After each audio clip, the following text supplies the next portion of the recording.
Hi, Savvy Sales community. Do you have a problem getting the buyer's attention? Have you been in front of the same buyer over and over again, over a dozen appointments, and he still hasn't bought? Well, that's what this video's all about. So keep watching, you'll be glad you did.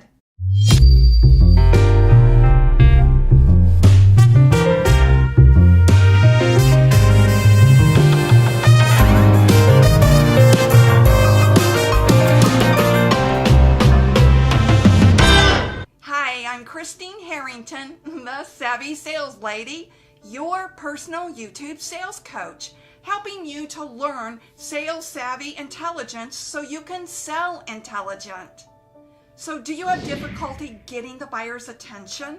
Are you required to do product demos and you struggle trying to get that connection with the buyer? Have you demoed a dozen of times to the very same buyers over and over again and they still have not ordered? That can be so frustrating.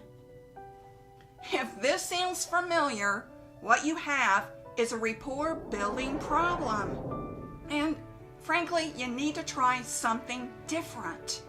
Instead of looking for a sale, look for a story. On your next sales appointment, leave the demo products, the brochures, the presentation in your car. Then refocus yourself before you walk into that sales appointment by asking yourself these questions. What's important to the buyer? What's the buyer's needs and wants? What are the solutions to the buyer's needs? Next, develop a few questions for the buyer that's more on a personal level. Here are a few suggestions. How did you achieve this level of success, Mr. Buyer? Or, I ask this quite a bit, what compelled you to start in this line of business? People love to talk about their successes and what they're passionate about. So leave the demo, the product presentation, the brochures, all the materials in the car, and instead go into that next sales appointment with the only intent is to hear the buyer's story. Let the conversation flow with the buyer. Let him talk. You'll learn a lot about the buyer. Instead of looking for the sale, look for the story. This is how rapport building starts.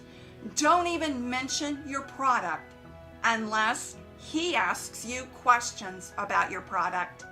Years ago, I had a very difficult time with a specific client that I just couldn't get his attention. Every month I'd show up and every month I walked out without a sale. I decided to try the personal approach the next time. So when we first sat down on the next appointment, I just asked him, "So tell me, Connor, how did you get into the insurance business?"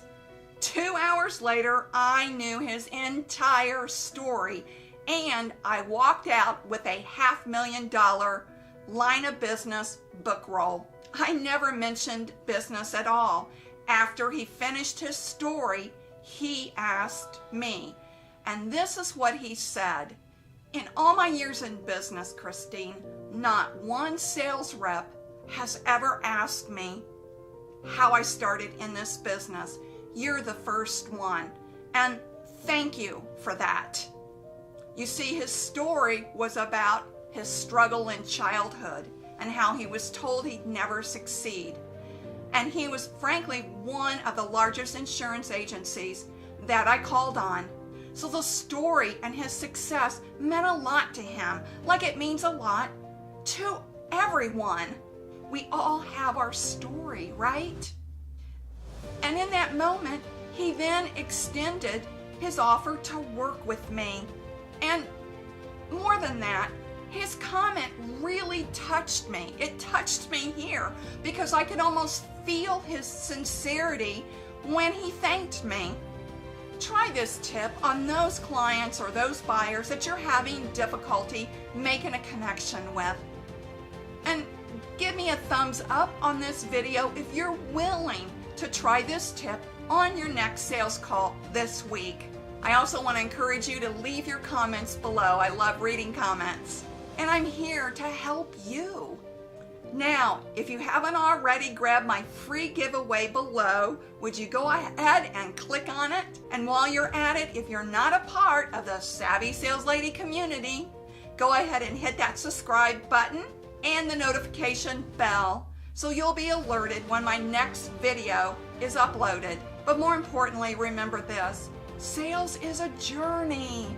It's not a quick trip around the block. See you on the next video.